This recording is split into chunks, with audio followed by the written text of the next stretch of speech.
Hello and welcome everyone to chemistry classes. So in this video I will be starting with a very important part of spectroscopy, which is Raman spectroscopy.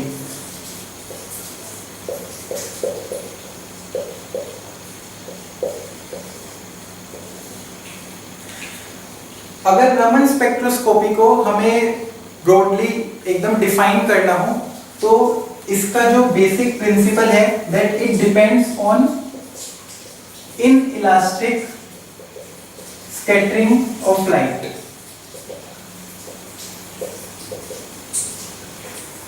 और इसका जो main theory है जिस पर ये based है spectroscopy that is molecular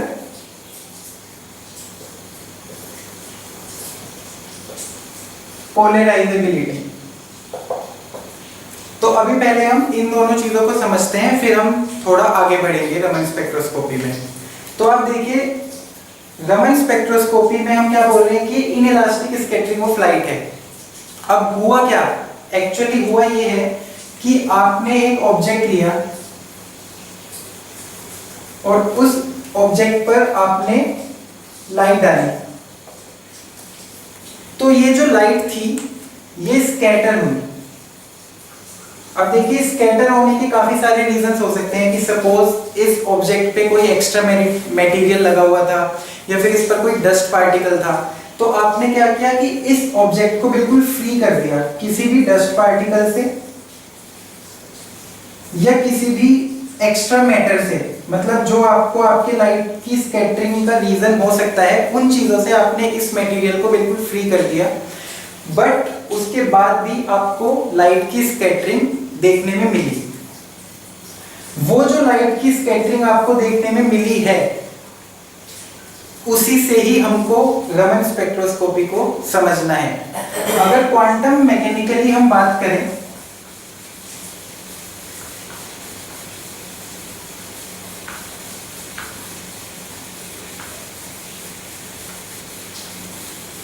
तो क्या हुआ है, सपोज आपके पास एक लाइट है जिसकी एनर्जी है h न्यू, मतलब आपने एक लाइट रेडिएट की जिसकी फ्रीक्वेंसी न्यू है, और उसके बाद आपने जब उस लाइट को उस पर्टिकुलर ऑब्जेक्ट पर रेडिएट किया है, तो आप देखिए लाइट बेसिकली क्या है, फोटॉन्स ही हैं। तो इस फोटोन की जो एनर्जी है वो h न्यू हमने बोली है। इस फोटोन ने मॉलिक्यूल के साथ इंटरेक्ट किया है, कोलाइड किया है। तो जब ये फोटोन मॉलिक्यूल के साथ कोलिजन करता है तो अगर इन दोनों के बीच में कोई तरीके का इंटरेक्शन नहीं हुआ, कोई भी एक्सचेंज ऑफ एनर्जी नहीं हुआ, तो उसको हम बोलते हैं इलास्टिक कोलिजन। ठीक है, बट सपोज जब भी ये फोटोन ने और जो हमारा ऑब्जेक्ट है हियर इट इज मॉलिक्यूल, जब भी इस फोटोन ने इस मॉलिक्यूल के साथ जब कोलिजन किया और उसमें एक्सचेंज ऑफ एनर्जी हुआ, ठीक है, अगर ये एक्सचेंज ऑफ एनर्जी हुआ है इसी को हम बोलते हैं इनइलास्टिक कोलिजन। अब यहीं से आपकी टर्म्स निकल के आएंगे। जब आपका ये इलास्टिक कोलिजन हुआ है तो इलास्टिक कोलिजन में कोई एक्सचेंज ऑफ एनर्जी नहीं हुआ, इसका मतलब आपके जो फोटोन की एनर्जी थी वो h न्यू थी, और टकराने के बाद भी उसकी जो फाइनल एनर्जी रही इनिशियल भी यही थी और फाइनल भी यही थी। ठीक है, तो जो आपकी एनर्जी इनिशियल थी वही आपकी फाइनल रही, तो इसको हमने इलास्टिक कोलिजन बोला। इसी स्कैटरिंग को हम बोलते हैं रेले स्कैटरिंग।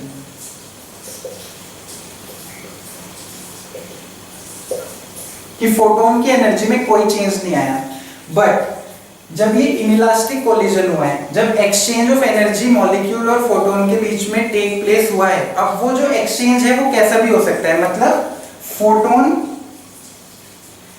में एनर्जी ऐड भी हो सकती है और माइनस भी हो सकती है। मतलब उसकी एनर्जी h न्यू प्लस सम h न्यू, सम उसमें कुछ ऐड हुआ, और ये इस h न्यू में से कुछ माइनस भी हो सकता है। तो दोनों केसेस आपके पॉसिबल है। इसे मैं h न्यू डैश लिख देता हूँ।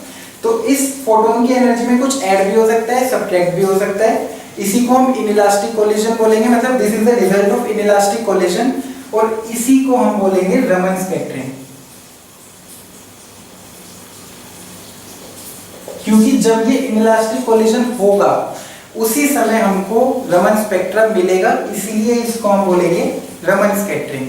अब इन दोनों के होने के बेसिस पर ही हमारा रमन स्पेक्ट्रोस्कोपी पूरा डिपेंड करता है। अब ये इंटरेक्शन क्यों हुआ, ये सेकंड पॉइंट है, मॉलिक्यूलर पोलराइजेबिलिटी। मतलब जो ये इंटरेक्शन हुआ है हमारा मॉलिक्यूल और लाइट के बीच में, वो मॉलिक्यूलर पोलराइजेबिलिटी एक्सप्लेन करता है। मतलब molecular polarisability is good enough, basically it does not explain it completely but it is good enough to consider. मतलब अगर हमें जिस पूरे थ्योरी पे हमारी रमन स्पेक्ट्रोस्कोपी बेस्ड है उसके लिए हमको वो मॉलिक्यूलर पोलराइजेबिलिटी का समझना इंपॉर्टेंट है।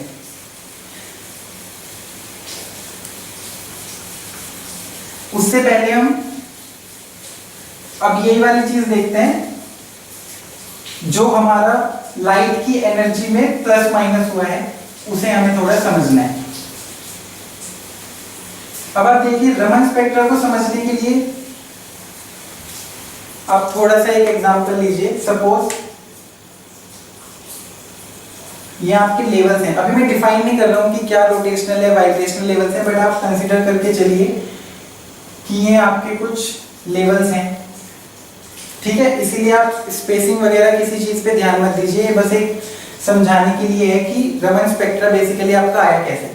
तो सपोज आपका कोई मॉलिक्यूल यहाँ पे प्रेजेंट है, ठीक है। अब आपने क्या किया है, उसको एक लाइट दी है। अब आप देखिए मैंने यही बोला था सबसे शुरू में कि आप एक लाइट रेडिएट करेंगे, वो मॉलिक्यूल के साथ इंटरेक्ट करेगी। हाँ, रमन स्पेक्ट्रोस्कोपी में एक मेन बात ये भी है कि जो आप लाइट यूज करते हैं basically that is monochromatic light. अगर मोनोक्रोमेटिक आपके पास नहीं भी है तो भी जो आपके पास लाइट है उसकी जो फ्रीक्वेंसी विड्थ है ना वो बहुत ही ज्यादा कम है।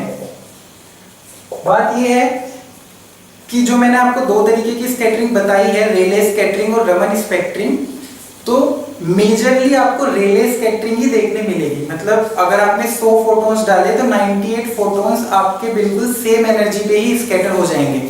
आपके सिर्फ 2 ही फोटोन होंगे जो मे बी रमन स्पेक्टरिंग दिखाएंगे।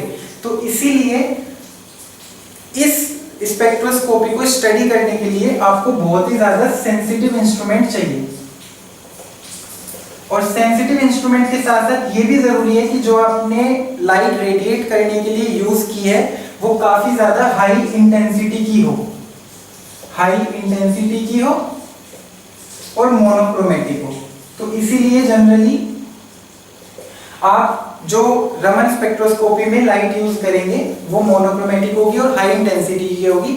और ये आप देख सकते हैं कि रमन स्पेक्ट्रोस्कोपी में डिपेंड नहीं करता है कि आपने जो मोनोक्रोमेटिक लाइट ली है उसकी वेवलेंथ क्या है, ये अभी आपको समझ आ जाएगा। इसके बाद ये मैं बताता हूँ। आपने ये आपका मॉलिक्यूल यहाँ पे प्रेजेंट है, अब जैसे ही आपने इस पे लाइट रेडिएट की तो आप मान के चलिए कि वो एक हाइपोथेटिकल, मतलब ये यहाँ पे कोई एक वर्चुअल लेवल है, मतलब इमेजिनरी लेवल आप इसको मान के चलिए यहाँ पे वो एग्जिस्ट कर रहा है। तो ये मॉलिक्यूल आपका जंप करके यहाँ पे चला गया, ठीक है।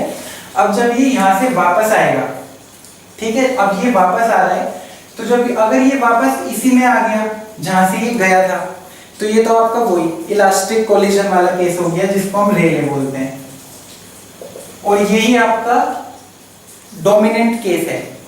अब अगर ये इस वर्चुअल लेवल में से यहां से नीचे आ गया, ठीक है, तो जो आपका फोटोन है, अब आप देखिए जो आपका फोटोन है उसने, अब ये मॉलिक्यूल आपका यहां पे आ गया है, तो इस मॉलिक्यूल ने क्या किया है, एनर्जी लूज की है। बिकॉज अगर आप देखें तो ये मॉलिक्यूल पहले एक हायर लेवल में था, अब ये लोअर लेवल में आ गया, तो इसने अपनी एनर्जी लूज की है। पहले हाई एनर्जी में था, अभी लो एनर्जी में आ गया। तो हाई से लो एनर्जी मतलब एनर्जी लूज करना, तो ये एनर्जी लूज अगर मॉलिक्यूल ने की है तो गेन किसने की होगी, फोटोन ने। तो इस केस में फोटोन ने एनर्जी गेन किया है, और अगर ये इस वर्चुअल लेवल से यहां पे आ जाता है हाई एनर्जी में, तो हाई एनर्जी में आने का मतलब है कि मॉलिक्यूल ने एनर्जी गेन की है। अब अगर मॉलिक्यूल ने एनर्जी गेन की है तो कहीं से तो की होगी, तो यहाँ पे फोटोन ने लूज की है। तो यही दो चीजें यहाँ पे हो रही हैं और यही हमको रमन स्पेक्ट्रोस्कोपी में देखना है। अब अगर हम रमन स्पेक्ट्रा की बात करें तो यहाँ पे सपोज आपका सेंटीमीटर इनवर्स ऐसे बढ़ रहा है, मतलब इधर की तरफ आपकी फ्रीक्वेंसी या वेव नंबर या एनर्जी बढ़ रही है। तो ये जो आपकी लाइन होगी ये तो आपकी होगी रेड और ये सबसे ज्यादा इंटेंस रहेगी बिकॉज डोमिनेंट यही है, तो ये तो आपका हो गया रेड। अब रमन स्पेक्ट्रोस्कोपी में जो लाइंस हम यहाँ पे ड्रॉ करते हैं ना, that is with respect to the photons, कि फोटॉन्स के साथ क्या हुआ है। अब आप देखिए इस वाले केस में फोटोन ने एनर्जी लूज की है, तो जो उसकी ओरिजिनल एनर्जी थी उसने उसे लूज कर दी, ठीक है। तो जो एनर्जी कम हो गई रेले से तो पीछे ही आएगा ना, तो इसीलिए आपके यहां पे तो आएगा ये वाली, और जिस फोटोन ने एनर्जी गेन की है वो आएगी आपकी यहां पे। अभी देखिए आप कोई स्पेसिंग की बात मत देखिए, बस आप ये देखिए कि पोजीशन क्या है। तो जो फोटोन एनर्जी लूज करता है और उसकी वजह से जो आपको एक स्पेक्ट्रल लाइंस मिली हैं उनको तो बोलते हैं स्टोक्स और इनको बोलते हैं एंटी स्टोक्स। अब आपको एक चीज यहाँ पे यही ध्यान में रखनी है, ये जो स्पेक्ट्रा बनाया गया है that is with respect to the energy of the photon, कि इस फोटोन की एनर्जी सेम रही, इन फोटोन ने एनर्जी गेन करी, इस फोटोन ने एनर्जी लूज करी। अब आप देखिए ये थोड़ी चीज रिवर्स हो जाती है जो हमने अभी नॉर्मल स्पेक्ट्रोस्कोपी में पढ़ा है। जनरली जो राइट वाला एरिया है उसमें हम ये देखते हैं कि हम यहाँ पे एब्जॉर्प्शन बनाते हैं जब मॉलिक्यूल एब्जॉर्ब करता है, बट यहाँ पे देखिए एंटी स्टोक्स आपने बनाया है, मतलब फोटोन ने एनर्जी गेन की है, तो इसलिए मॉलिक्यूल के रेस्पेक्ट में यहाँ पे क्या हुआ है, इमिशन। मॉलिक्यूल के रेस्पेक्ट में यहाँ पे इमिशन हुआ है और स्टोक्स में मॉलिक्यूल के रेस्पेक्ट में यहाँ पे एब्जॉर्प्शन हुआ है। तो ये चीज आपको ध्यान में रखनी है। अब आप देखिए जो मैंने ये वाली बात की थी कि जो आपने मोनोक्रोमेटिक लाइट डाली है उस मोनोक्रोमेटिक लाइट की वेवलेंथ क्या है, ये मैटर नहीं करता। क्यों नहीं करता? आप इसकी कुछ भी वेवलेंथ डालो, मतलब ये आपने कुछ भी न्यू डाला, अल्टीमेटली जो आपको स्पेक्ट्रा मिला है वो तो इसी की वजह से मिला है ना, जो आपके लेवल्स का गैप है। और जो ये लेवल्स का गैप है ये तो मॉलिक्यूल की कैरेक्टरिस्टिक प्रॉपर्टी है।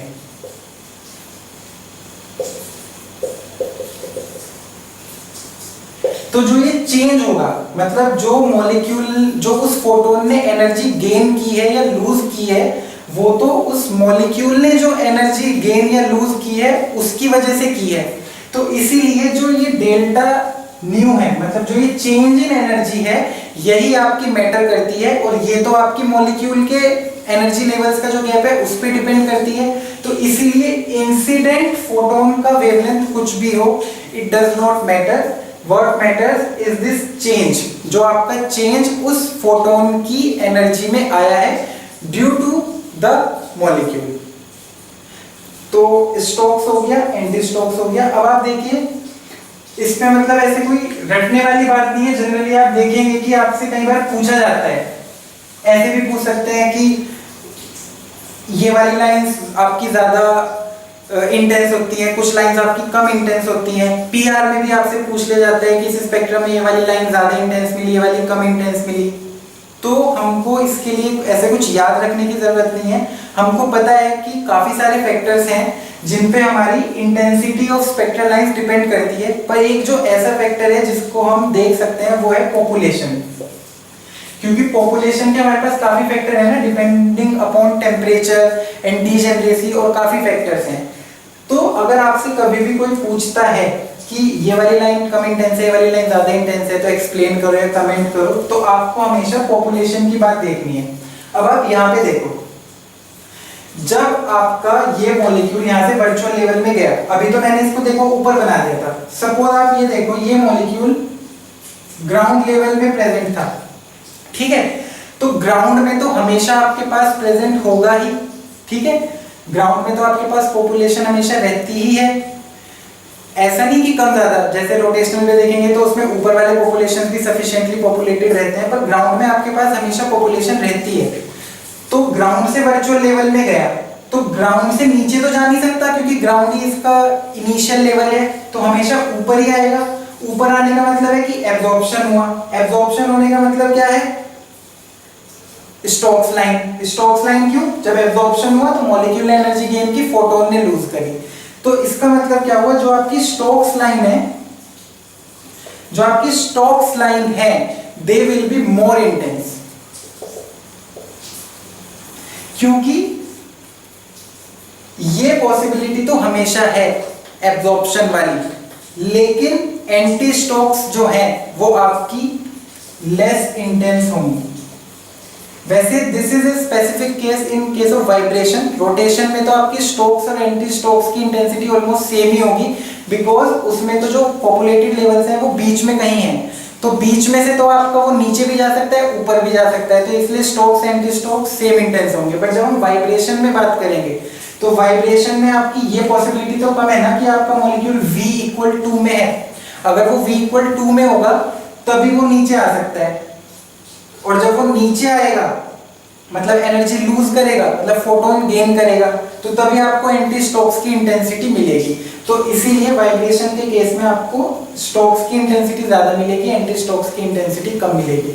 तो इसमें देखिए हमने कुछ नया रॉकेट साइंस नहीं लगाई, नॉर्मल जो एक कॉन्सेप्ट है वही समझने की कोशिश करी कि मॉलिक्यूल आपका प्रेजेंट कहाँ होना चाहिए to get that intensity.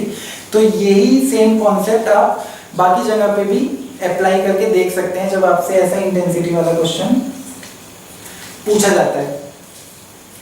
So this was about Stokes and anti Stokes. मतलब ये काफी बेसिक आइडिया है रमन स्पेक्ट्रोस्कोपी का कि रमन स्पेक्ट्रा आया क्यों, उसका कॉन्सेप्ट क्या है। अभी मेन जो हम देखेंगे इसमें मैं सिर्फ एक बेसिक इंट्रोड्यूस दूंगा, थोड़ा डिटेल नेक्स्ट वीडियो में बताऊंगा। तो इसमें मैं आपको एक थोड़ा सा रफ आइडिया दे देता हूँ किसका, मॉलिक्यूलर पोलराइजेबिलिटी का, क्योंकि अभी वही है जो अभी हमने देखा नहीं। अभी हमने ये तो देख लिया कि फोटोन ने मॉलिक्यूल के साथ इंटरेक्ट किया, बट एक्चुअली हुआ क्या, उस इंटरेक्शन से इनइलास्टिक कोलिजन कैसे हुआ, मतलब वो थ्योरी क्या है जिसकी वजह से हमको रमन स्पेक्ट्रा मिला। तो basically that is molecular polarisability. अब आप देख रहे होंगे पोलराइजेबिलिटी से जनरली हमारे दिमाग में एक ही चीज आती है कि पोलैरिटी इंड्यूस हो जाना। तो होता क्या है, जब भी आप अपने मॉलिक्यूल को किसी इलेक्ट्रिक फील्ड में रखेंगे, यहाँ पे इलेक्ट्रिक फील्ड किसका है, ऑब्वियसली लाइट का है। जो आप इलेक्ट्रोमैग्नेटिक रेडिएशन लाइट दे रहे हो वही उसी का इलेक्ट्रिक फील्ड है। तो जब इसको इस मॉलिक्यूल को इस इलेक्ट्रिक फील्ड में रखा जाता है तो इसमें क्या होता है, वही जो न्यूक्लियाई है वो बीइंग पॉजिटिवली चार्ज वो आपका नेगेटिव पोल की तरफ शिफ्ट हो जाता है, और जो आपके इलेक्ट्रॉन्स हैं ये आपका न्यूक्लियस हो गया, और जो आपके इलेक्ट्रॉन्स हैं बीइंग नेगेटिवली चार्ज वो आपके पॉजिटिव पोल की तरफ शिफ्ट हो जाते हैं।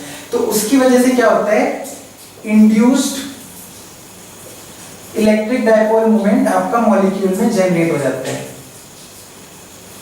ठीक है, अब आप देख सकते हैं मतलब ये पोलराइज हो गया है, इसी को तो बोलते हैं पोलराइजेबिलिटी, मतलब चार्ज सेपरेट हो जाना। तो इस मॉलिक्यूल के अंदर आपके चार्ज सेपरेट हो गए because of the electric field of that electromagnetic radiation. तो इसकी वजह से जो ये इंड्यूस्ड इलेक्ट्रिक डायपोल मोमेंट यहाँ पे जनरेट हुआ है, तो इसमें आ गया पोलराइजेबिलिटी, और बस यही है मॉलिक्यूलर पोलराइजेबिलिटी। यही बेसिकली इंड्यूस की है इस लाइट ने इस मॉलिक्यूल में, और अब ये दोनों आपस में इंटरेक्ट करेंगे।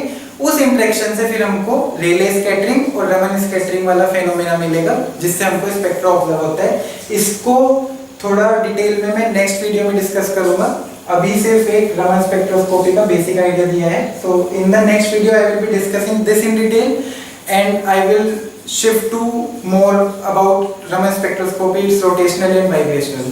So that's all for this video. Thank you so much for watching this video.